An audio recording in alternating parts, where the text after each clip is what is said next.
I'm Thomas Logan. I'm one of the organizers of this meetup. We've been doing our meetup, Accessibility New York City, for the last 11 years. We're really happy to have you all here. We do apologize. We are typically having live now sign language and human captions on the screen beneath the presentation screen. We are having an issue today technically getting that set up. If you would like to make access of the captions and or the sign language, we can provide you with a link. So if anyone here in the room needs that access, just please let one of us know. We do have volunteers here. We've got Ben over here, one of our co-organizers, to help you get that set up. If you're online, we will paste links to that on the YouTube stream. So thank you so much for being here today. Like, number one, we always live stream our events. We've been doing that from the beginning. We all live in New York City. Those of us that are physically present here, you either live or are visiting. In New York City, we do work to make sure that everyone can participate in this event always, whether they can come physically in person. So that's why we've always had a live version on YouTube and or Zoom to participate. Thank you so much to Jolie McPhee from the Internet Society of New York City, who produces our live stream. Thank you so much to Mirror by Night, who is our human captioner. We never use automatic captions. We've always worked with a human captioner for our event. Thank you so much to Ira Flip Wilson for the ASL interpretation. I apologize you can't see that in the room, but hopefully those of you all joining us on the live stream, you can see that we do also provide American Sign Language interpretation of today's event. And we're very open to your feedback. If you ever have any type of accessibility feedback for us for how we can produce our event and make it more accessible, please let us know. We do seek to be the most accessible event in the world, and if we can do something better to make this experience more accessible, we want to hear from our community and learn how we can do that better. We're very excited tonight to be having a presentation from Abid Virani and Alwar Pillai, benchmarking usability in the cognitive accessibility frontier. I think we have a full house here in the room. We're very excited to have so many people attending in person and online. We do want to acknowledge that Fable, the company that they are the owners and managing directors of, has been one of our sponsors. We have loved this company from the beginning of doing our event. Sorry about that little, that little loading screen is just an opportunity for me to talk more about how great we love Fable. But, when we started this event in New York, we've been doing this for 11 years. I think one of the feedback that we used to get consistently from people attending our events was like, how do I get feedback from real people with disabilities? How do I get user studies? How do I get the actual input that matters? And before we met Fable, we were always like, I don't know, go on to a discussion forum, go on to a place. And so we have really benefited so much from the fact that Fable has created a company where people can go to get that type of input. You can ask Fable for input on all types of different experiences for people with disabilities, and we're really thankful that they have been a sponsor of our event, and we're really happy to host the organizers tonight for our event. With that, I'm going to just hand it over to Abid here now to take over, and hopefully your screen will be loading, and you can just flawlessly. Oh, yeah. Well, that's not up here. Yeah, I know. Just say it.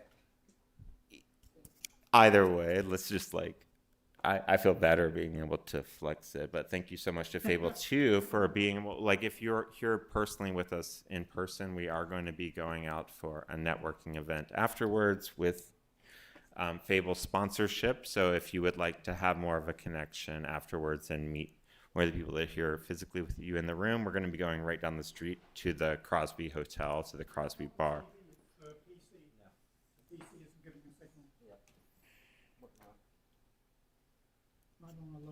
super classy, super wonderful. So if you can stay out later, thank you, Fable. Oh, yeah. Oh, do we have the? Let's get that.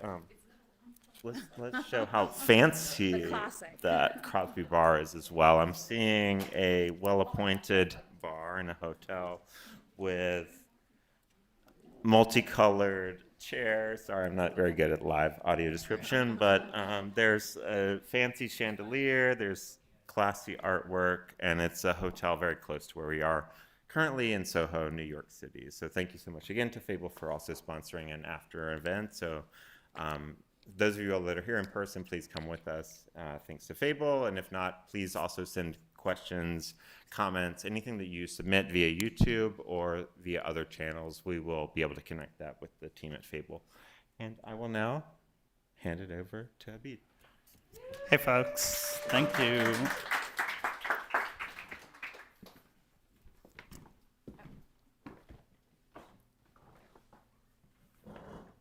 All right, we got there. Thank you everyone, we're really excited to be here. I'm gonna see how the mics go. If we get too loud or too quiet, please just let us know. It's really fantastic to be here. My name is Abid Virani, one of the co-founders at Fable. My name's Alwar Pillai, co-founder and CEO at Fable. All right, so yeah, we are genuinely thrilled to be here. We decided to come all the way down here for this. Like, this is why we're in New York, is to hang out with you all. So please do take us up on the offer. We'd love to grab a drink afterwards and hear what you think about what we're going to share with you. As co-founders, we don't often get a chance to... Yeah, it's been a while since we both got to give a talk together. And part of why we're doing that right now and starting to do that more is because Fable's hitting a new milestone. And part of that milestone is because we're doing what we wanted to do 7 years ago, but we didn't think the industry was ready for it. And a lot of this stems out of Alvar's experience as a UXer and an inclusive designer. So maybe just a little bit of an intro on your background and why did we wait 7 years before giving a talk about cognitive accessibility? Yeah. So I started my career as a UX designer, and I then got introduced to the Masters of Inclusive Design program at OCAD in Toronto. And when I went through that program as a designer, I kind of realized my own biases as a designer, some of the design decisions I made and how that was causing a barrier to people with disabilities. And for my master's thesis, I actually specialized in designing technology for aging adults, specifically people who experience mild cognitive impairments, so stages before Alzheimer's. And I would go into retirement homes and spend time evaluating social applications, so applications that we used to just keep in touch with friends and family, like chat applications, and put that applications in front of adults who were over 70 years old. And it was so evident that the designs that we've created are by people who are able-bodied and young, because it was so obvious that none of our designs were intuitive. The participants I engaged with were always confused about the UI. And so when we started Fable, our goal was always to help companies practice inclusive product development. And the way you practice inclusive product development is by engaging with the very people who are excluded. So engaging people with disabilities throughout the product development process, getting insights at the research stage, design stage, development, QA, and once your product is out. And we wanted to do this at scale. We didn't think it was good enough just to get one piece of insight and I got an insight and I can go act on that. We wanted companies to do this on a continuous basis. And so we had to focus on some of the audiences that we felt confident that we can build a community around and also build scalable methods so that companies can start practicing it. Cognitive accessibility 8 years ago, at least with enterprises that we were engaging with, very few companies had that on the radar. A lot of companies hadn't even engaged with people with disabilities in the first place. Companies were just doing audits, remediation, and that constant cycle. So to have some organizations go from not engaging with anyone, and then all the way engaging with cognitive audience, we saw that as a big learning curve. And it was more that we wanted to make sure that the engagement was safe even for the participant, right? When you're engaging with a diverse audience, you need to make sure you're creating a safe space that it's easy for you to give feedback. And we just didn't think the audience was, and our customers were ready for that. But over the last 2 years, I would say we're seeing companies increase their maturity. We have a lot of our customers who also practice inclusive product development. And we've also built multiple communities and scaled it. So we thought this was the right time for us to invest in this space. It's personally been my passion. We have a great team at Fable, and we're big believers of like trying and iterating. And so what we're sharing with you is our learning so far, and it's going to continue to improve as we take this offering to the wider audience. So I put in this deck over the next hour we will go through, but we'll keep it tighter than that, we promise. But over the next little while, we're gonna talk to you about the Accessible Usability Scale, which is a method that we developed to evaluate usability amongst assistive technology users. We'll talk about what we're learning as we have more and more companies adopt the AUS, and then we'll dive into cognitive and the work we're doing of how do we start to take what we've learned from the engagements we've facilitated at Fable so far and go beyond that. For context, I think we crossed the number. I think we've crossed 50,000 hours of engaging people with disabilities at Fable over the last 7 years. Yeah, I'll take that. Yeah. And I'm a big Malcolm Gladwell fan, so when we hit 10,000 hours, I was super excited to brag about all our learnings. But the reality is that it really was a glimpse at 10,000 hours. At 50,000 hours, we're starting to really have stronger conviction about what we can gain and how we can incorporate people with disabilities best in a product development lifecycle. But we know that there's a huge frontier that we haven't cracked through, which is cognitive accessibility. So we're excited to talk to you about it, and we're eager to hear your ideas. Ultimately, we're building upon the same conviction that we gained by doing a master's in inclusive design, this foundational belief that to solve problems, people who face problems have to be at the core of it.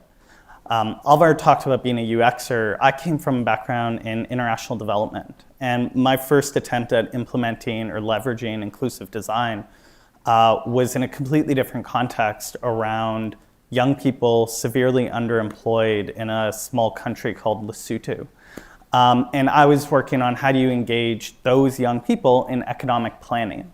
And the reason I bring that up is because inclusive design is not just a framework for solving problems in the world of accessibility. Inclusive design is at the heart of how we also manage and run our company. It's how we build roadmaps.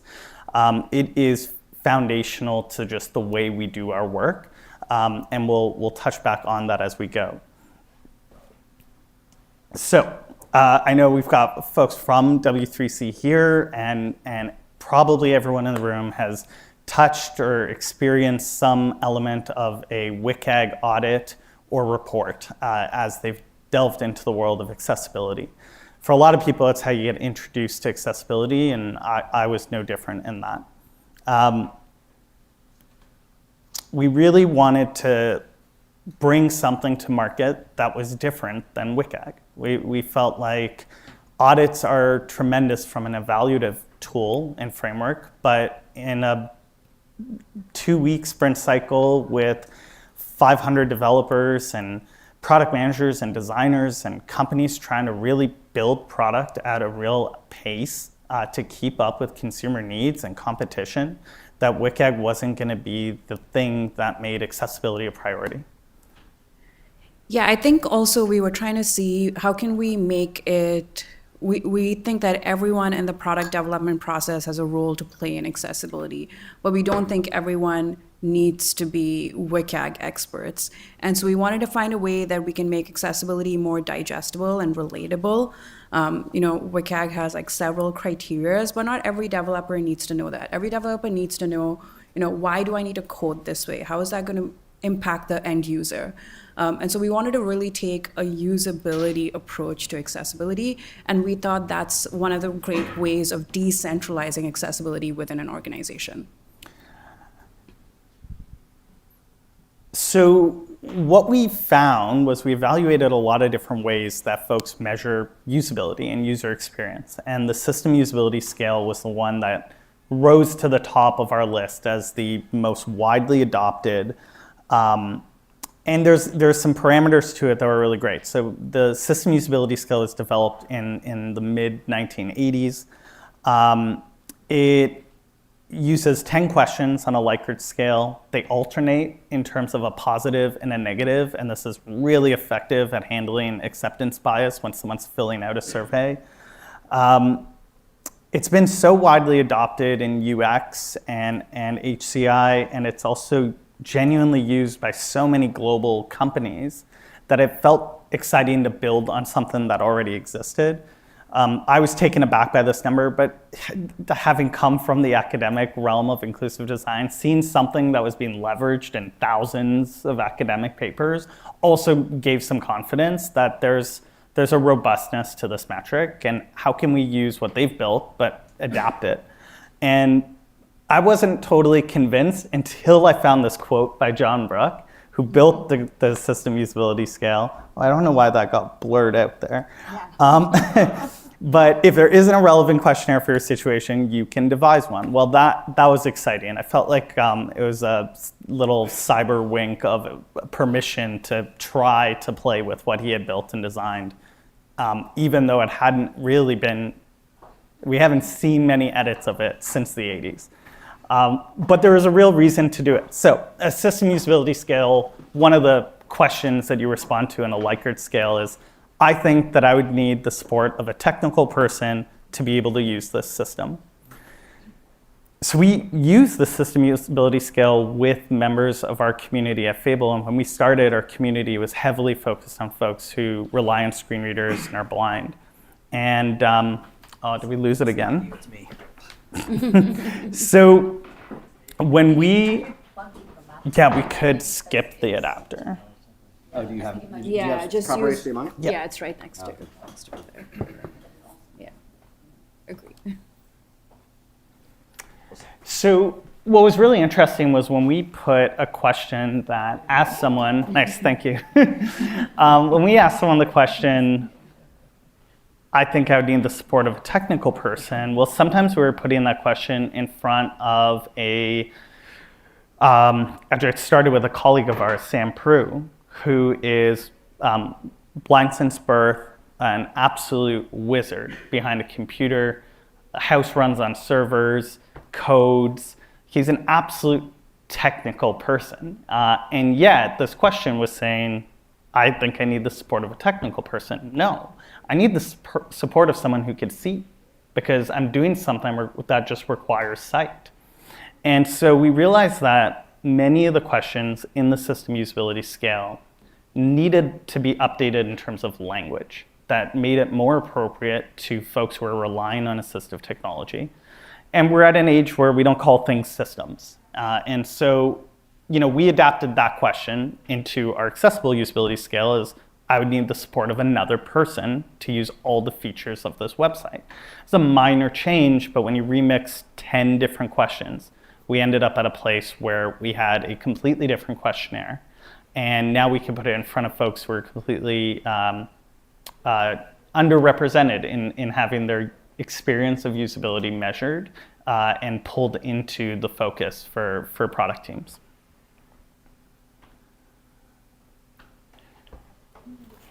So we started developing this in 2020.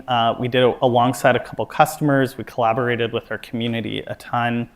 And it was led by Elena Chapman, who's our accessibility research manager at Fable, leading a team of researchers that support our customers. And since 2020, we've now had the accessible usability scale used more than 11,000 times. across 3 major categories of assistive technology. So there's a bias towards screen readers there, about 7,000 data points from folks leveraging screen readers. We've created this category that helps us organize a big group of assistive technologies called alternative navigation. These are technologies that emulate a keyboard or a mouse. So it could be switch systems, eye gaze. We include voice navigation in there. So it's quite a mix of technologies in there. And then screen magnification tech. And what we're actually seeing now is our customers, but not only our customers, are using the Accessible Usability Scale as a way to set benchmarks, to compare different products against each other. And it's part of a product health score for a lot of companies. And it's a lot more approachable for a researcher, a designer, a product manager to understand whether or not they're moving the needle on accessibility with all the various things they're trying. So what's really exciting here is just to share that we now have something to compare to. So when we ask a user to go through a product or a flow, we now are able to give them a survey afterwards and compare to a large body of data. Now, whether you're choosing to compare to your own data points, whether you're choosing to compare to Fable's benchmarks, this allows for a different interpretation of, is something working for someone? We tend to think of this after completion. We tend to think of this as a measure of usability. So it doesn't capture, were they able to complete the task. We think this is a unit of measurement to use after you have compatibility at a basic level. But what we've observed is companies start in a world of, can a user do the thing we're putting in front of them? And they evolve and mature to start to say, how usable is our product for assistive technology users? And I think what was interesting with the AUS, what we saw was now there was another metric that product teams can use to measure accessibility. So it's no longer just are we WCAG, 1.0 or 2.0 compliant. It was product teams setting a base level. We've had some of our customers where they've set a base level for all product teams. Like every product team needs to have an AUS of a certain number. And it's not striving for what Fable's average is. It's more just striving for where you were before and just coming up a few points. And what this made product managers as well, it's made it easy for them to measure like what is the impact of all of our accessibility efforts, which is harder for them to dissect just from a pure WCAG compliancy perspective. I think the other thing that's been fun about this is the relatability to another part of what product teams are looking at. So if a product team's got a research team that's feeding them data on a regular basis, there's a high likelihood the system usability scale is being adopted there, and now they have something to compare. And what's really neat is that our 50th percentile and the 50th percentile for system usability scale is within a 1-point differential. So they're directly comparable, and now we can actually say, how are the experiences of our assistive technology users compared to those not leveraging assistive technology? Everything's an iteration at Fable, and when we set out to build the AUS, we wanted to version it. We expected to version it. And we haven't actually updated the language of the questions because every time we do a benchmark study and we analyze in depth, what we're realizing is that the questionnaire is meaningfully capturing different components of the experience, whether that is the level of confidence, the perceived level of ease, the perceived learnability, like how hard is it for me to get familiar and comfortable with this product? It really seems to be representing appropriately how assistive technology users are feeling when they're navigating products.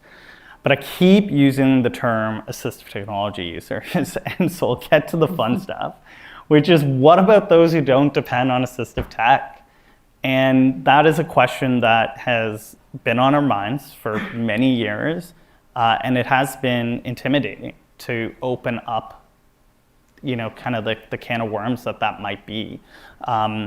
Because there's a literal element to assistive technology that's more measurable and observable. But let's dive into what this means as we delve away from just focusing on assistive technology users.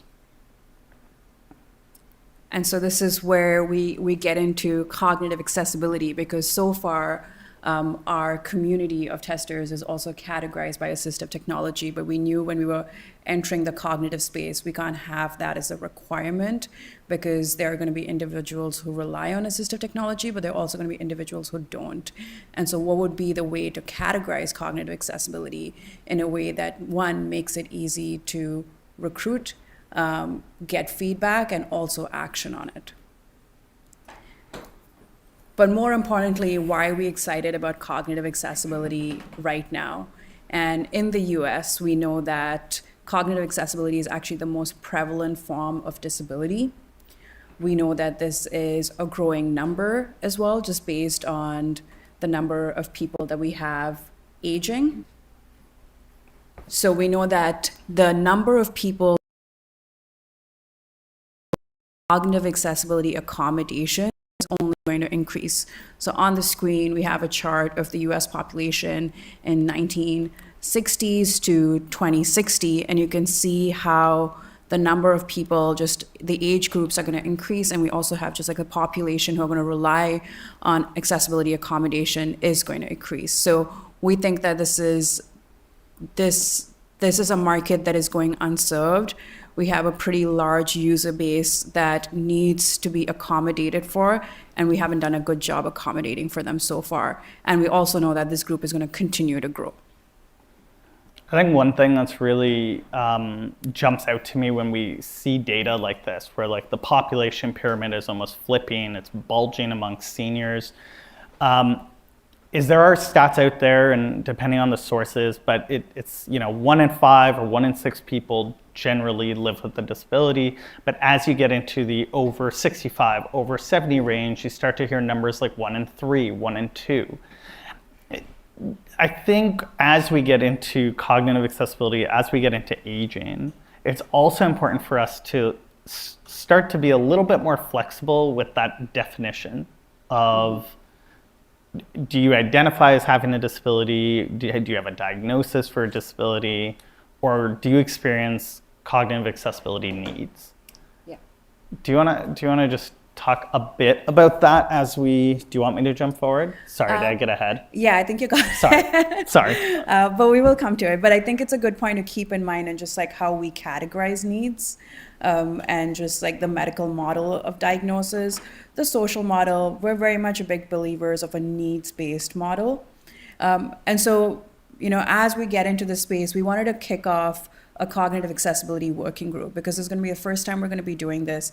And we thought it was, practice inclusive design even internally as how we go about any new initiative. So we decided we're going to have practitioners in the industry, so a lot of researchers that do inclusive research. We're going to have individuals with lived experience of cognitive disability. We're going to have subject matter experts as invited guests who, live in the space of neurodiversity, clinical diagnosis, just to intentionally make sure that we're always having different perspectives. Because if we got into this just as Fable researchers, we're going to have our own bias in how we build it out. And so we intentionally created a working group where we brought in different perspectives, and sometimes also conflicting perspectives, because we wanted to make sure we debate out how do we want to define cognitive accessibility. And what we did was we have 9 individuals who are part of our working group. It's a voluntary working group, and we divided ourselves up into multiple different task forces. Thank you. And the goal of the working group was threefold. The first one was we wanted to really identify what is the best way for us to recruit for the cognitive audience. What would be the categories that we would recruit?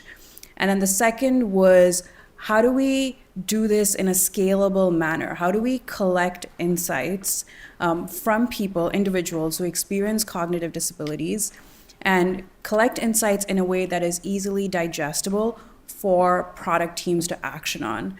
And the third part was, how are we collecting those insights? What methods are we using to collect those insights? Because, the reason we introduced the AUS versus just using the SUS was because the SUS was not working for this audience. We tweaked it to make it work for this audience. But now for including cognitive, we need to make sure that our methods are also getting tweaked to support this audience instead of just using general research methods. So those were the 3 goals that we had with the Cognitive Accessibility Working Group. And we set ourselves a couple of milestones. We wanted to be able to, just through our own research and process, we want to be able to share guidelines for the larger community to be able to start thinking about cognitive accessibility. We also went through the process of updating our AUS to accommodate for individuals that have cognitive accessibility needs. We're going to be publishing our approach. And it's going to be a perspective, and it's going to be, our way of approaching it. There's obviously, we're looking for feedback, and we're looking to see how we can improve this. But for Fable, the goal is always, how do we do this at scale so we can help many organizations truly build inclusive products? And the best way we know if something's working is we give it a period of time where we put it out in the market. So we will include this in our Engage product where our customers will have access to this and they'll get to try it out, and we'll observe how those insights are impacting their insights that they're collecting and ultimately impacting the products that they're building.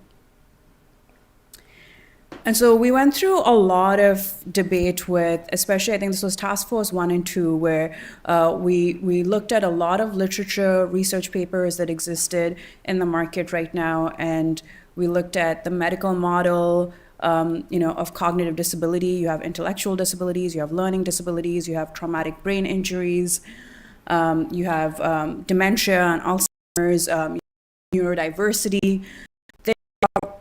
Various different ways individuals identify themselves within this group. And what we wanted to focus on was very much a needs-based approach. So someone doesn't need to be medically diagnosed.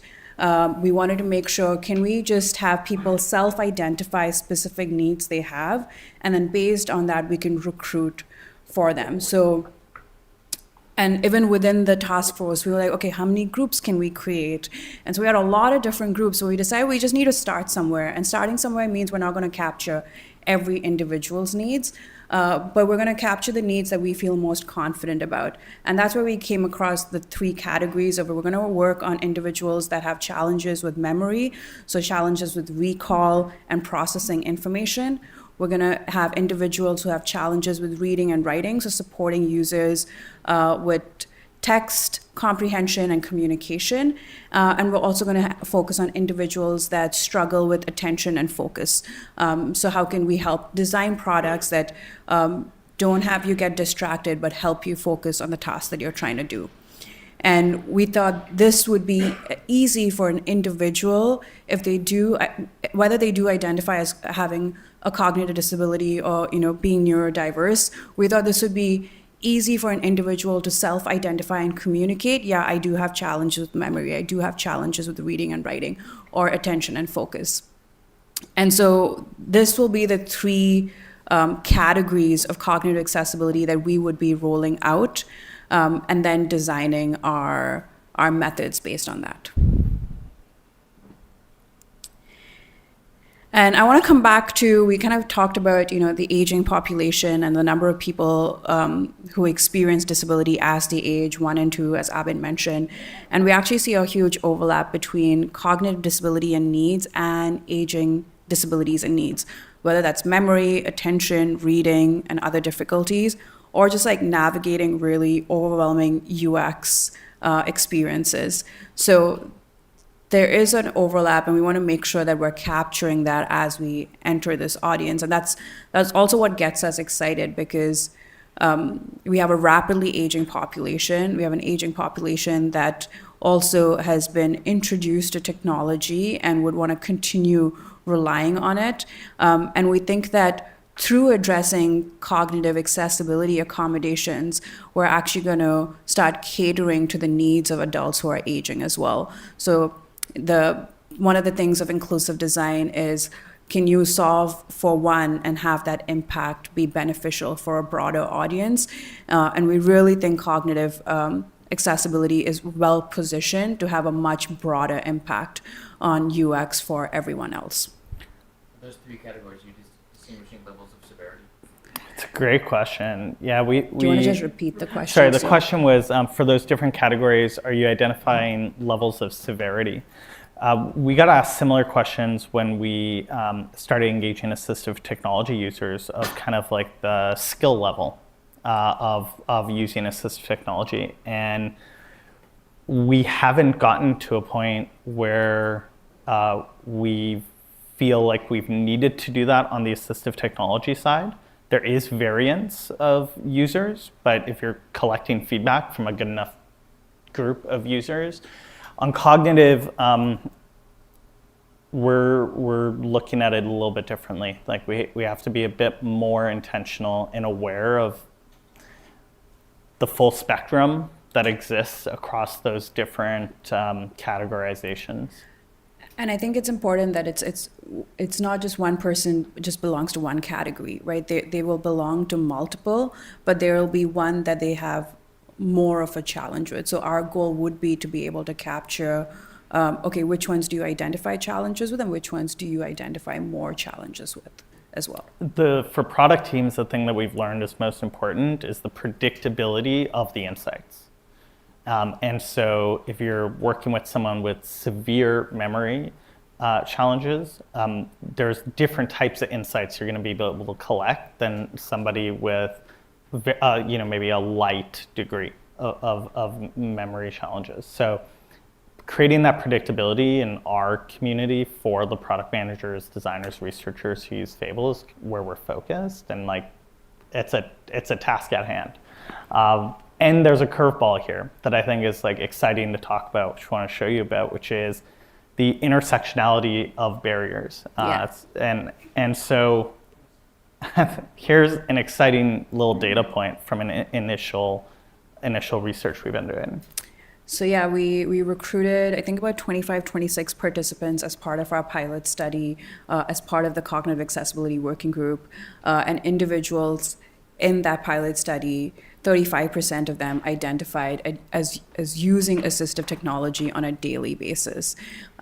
We talked about earlier about how there can be a category of individuals that don't use assistive technology at all, but we did still collect information on like, do you use assistive technology and what type of assistive technology do you use? And we did find that, at least based on Fable's categorization of screen reader, screen mag, and alt nav, that they were individuals within the cognitive group that use those technologies. What was even more interesting is the next stat, which is 84% of our pilot participants use AT accessibility settings, different types of cognitive tools and assistive devices. Folks have, what we realized as we went through this, even when we were doing a test of our recruitment method, we engaged a group to just see how they would respond to some of the questions we were asking. And I remember when I asked one of the participants, do you use assistive technologies? And their definition of assistive technology was different than what is typically understood. Like we think about it as screen readers, screen mags. They were just referring to a couple of like system settings as accessibility. They were referring to some of the plugins that they had as assistive technology. So I think that also made us really reflect on just kind of broadening our perspective of assistive technology as well. And part of investing in the cognitive audience would for us to be able to capture what do people just use for support? And that's kind of where we shifted our language to. And we got introduced to so many tools and devices that we also weren't aware of. And it was a really good learning experience for the cognitive working group. And it's something that we're going to take back to our community team to also look into.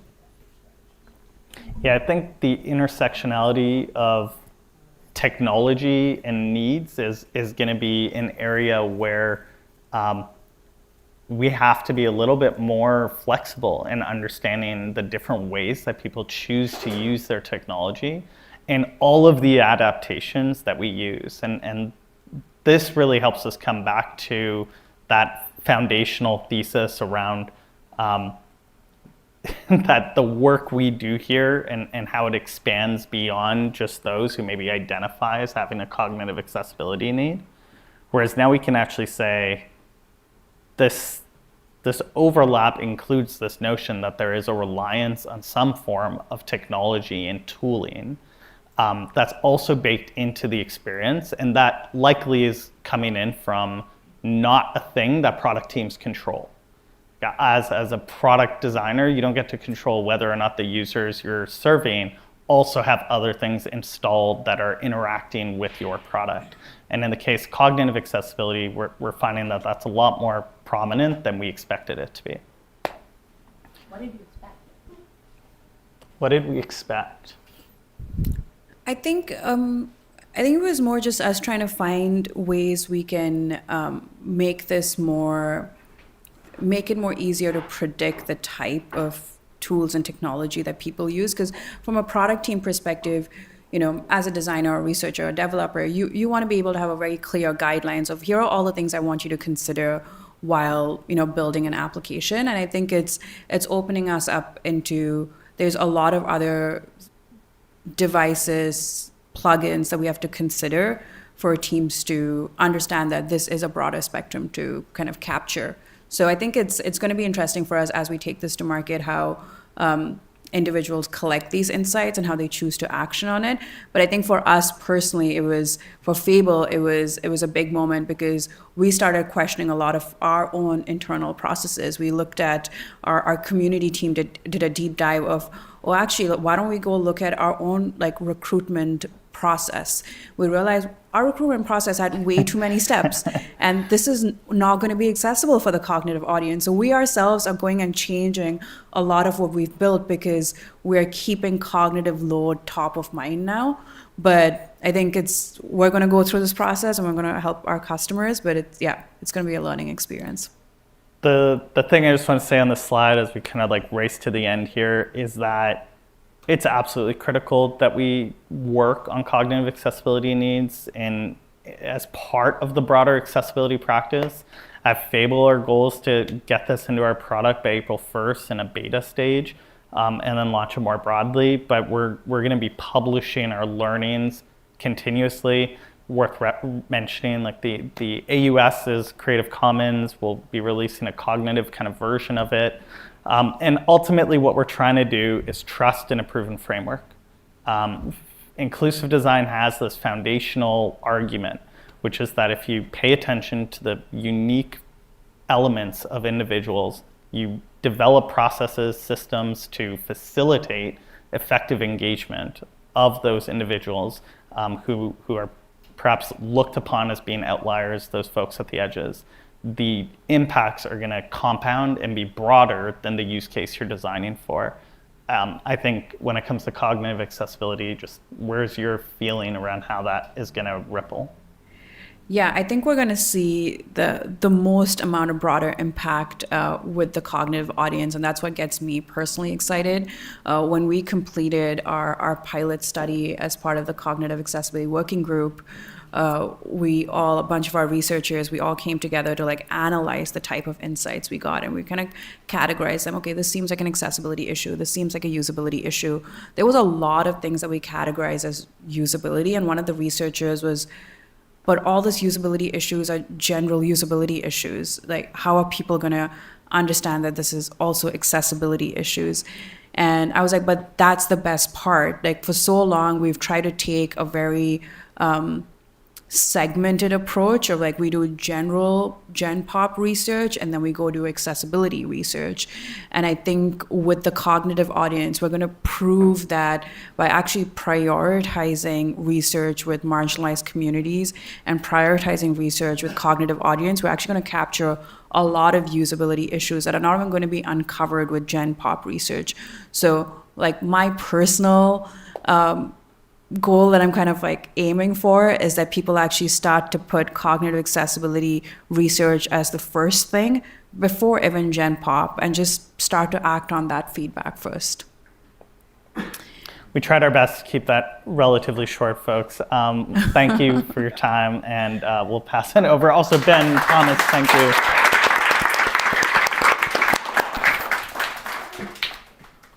Abid and Alwar, thank you so much. I am so sorry for the technical issues that caused us to get a late start. We do have to let our captioner and interpreter who are working on the live stream go as close to on time as we can.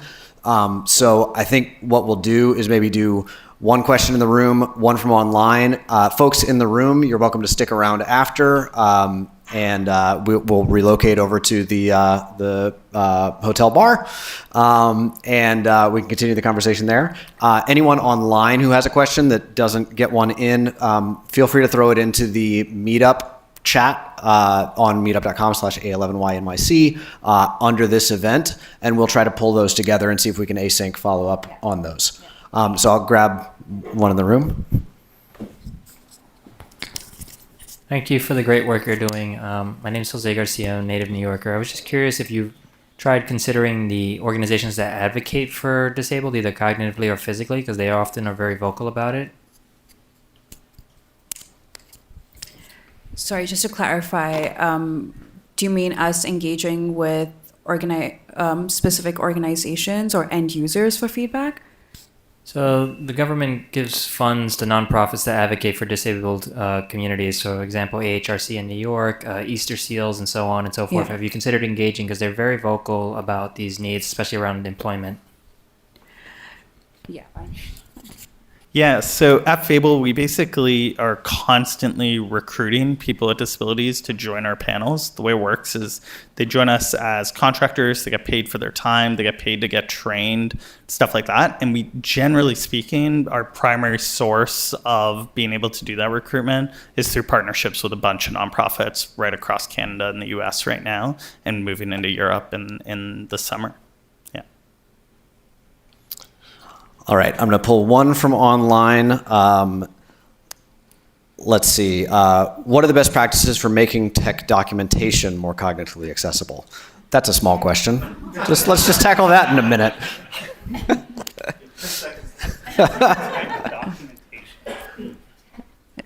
Yeah, that's a very specific one. Honestly, if you figure it out, let us know, because we have a lot of that as well. By documentation, I mean manuals and so forth. Yeah, I think that's something that we have to get into testing it. We're actually going to get into it as our cognitive audience onboards onto our community platform and recruitment platform, because we have a lot of documentation and onboarding courses that our testers do. So our team is actually actively looking at how to update our own documentation. So yeah, we can follow up there. The stuff we're doing as we delve into it so far involves multiple modalities for everything.